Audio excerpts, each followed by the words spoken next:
Pour ne rater aucune de nos vidéos, n'oubliez pas de vous abonner et d'activer la cloche. Mais pourquoi vous parlez d'affaiblissement de l'opposition? Pourquoi est-ce que l'opposition est affaiblie lorsque l'intérêt même de l'opposition aujourd'hui, c'est d'obtenir la révision de la liste électorale? Vous savez que l'élection présidentielle, madame, c'est un scrutin à 2 tours. Il faut passer le premier tour. C'est pour ça que ça affaiblit la dispersion. Non. Vous savez, supposons qu'aujourd'hui, l'opposition décide que, bon, mais désormais, on s'en va aux élections avec un seul candidat. Nous allons aux élections avec un seul candidat, avec la situation du système électoral tel qu'il est. Mais nous sommes battus, même si nous n'avons qu'un candidat. Ça, c'est clair. Pourquoi vous dites ça?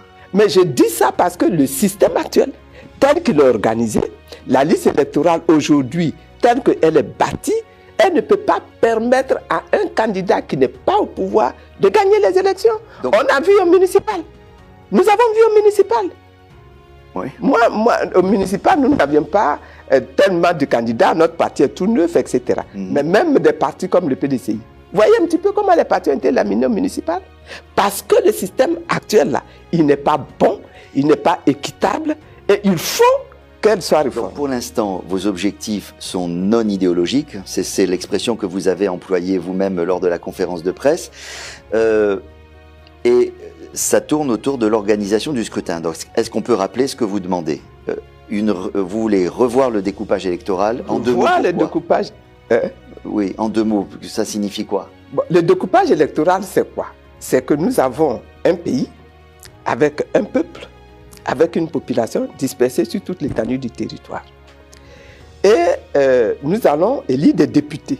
Après le président de la République, nous allons élire des députés.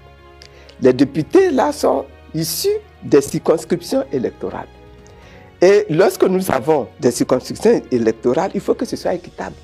Il faut que le député qui arrive de, je dis n'importe quelle ville, le député qui arrive de Bondoukou, n'est-ce pas, ait le même poids au niveau des voix que le député qui arrive de Korogo. Qu'il ait le même poids que le député qui arrive en termes de nombre d'électeurs. En termes de nombre d'électeurs. Que le député qui sort d'Aboisseau, etc. D'accord. Et ce n'est pas le cas aujourd'hui. Et ça Vous savez très bien que le Nord est une région qui est beaucoup moins peuplée que le Sud, mais comptez le nombre de députés qu'il y a là-bas. Du coup, l'organisation de la maîtrise de l'Assemblée nationale et du Sénat est comme on dit, est gagnée sur tapis vert par le parti qui est au pouvoir, qui fait ce découpage, qui dit que dans telle région, on va envoyer un nombre X de députés, dans telle autre région, on fait un nombre Z de députés, sans équité.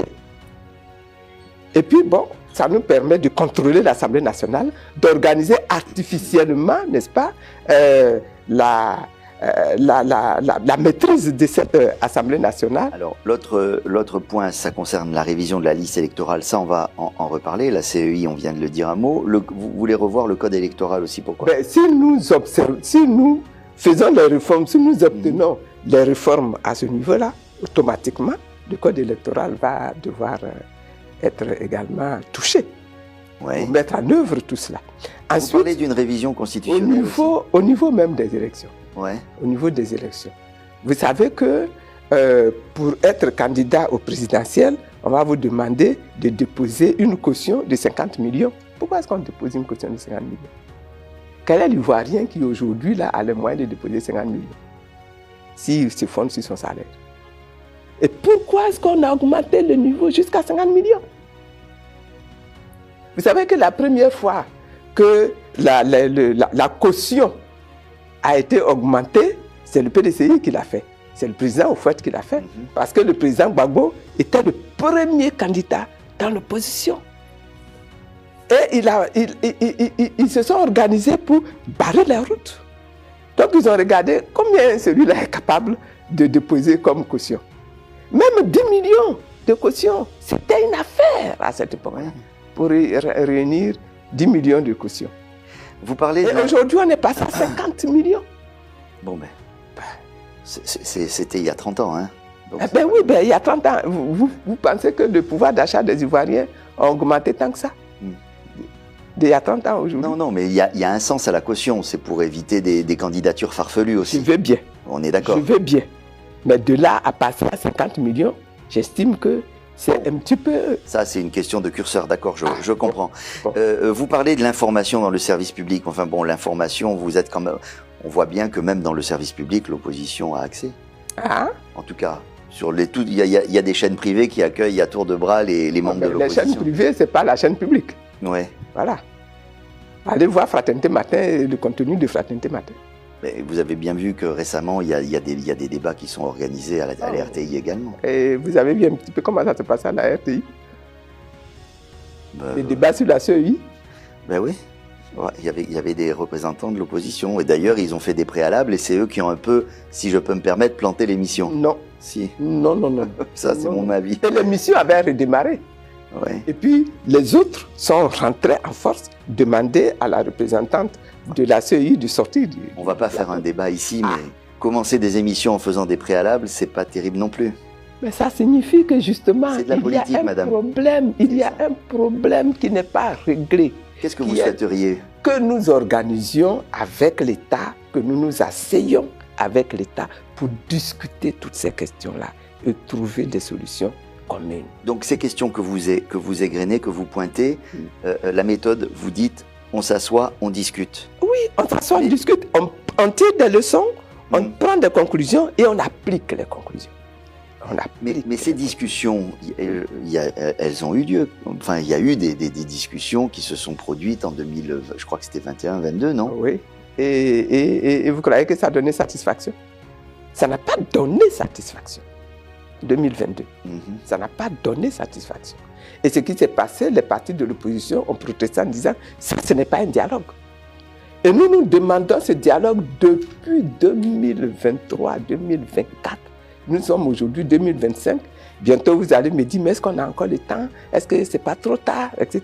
Mais c'est depuis 2024 que nous avons posé. Je voudrais dire un mot, parce que le temps file de la liste électorale. Pourquoi est-ce que vous dites que la révision de la liste qui a été faite depuis octobre-novembre 2024, c'est un ratage? C'est le mot que vous avez employé. Oui, exprès. Mais c'est un ratage. Nous avons à inscrire sur cette liste-là. Et même, les chiffres ne sont pas de moi. Ils ont dit, nous avons à inscrire 4,5 millions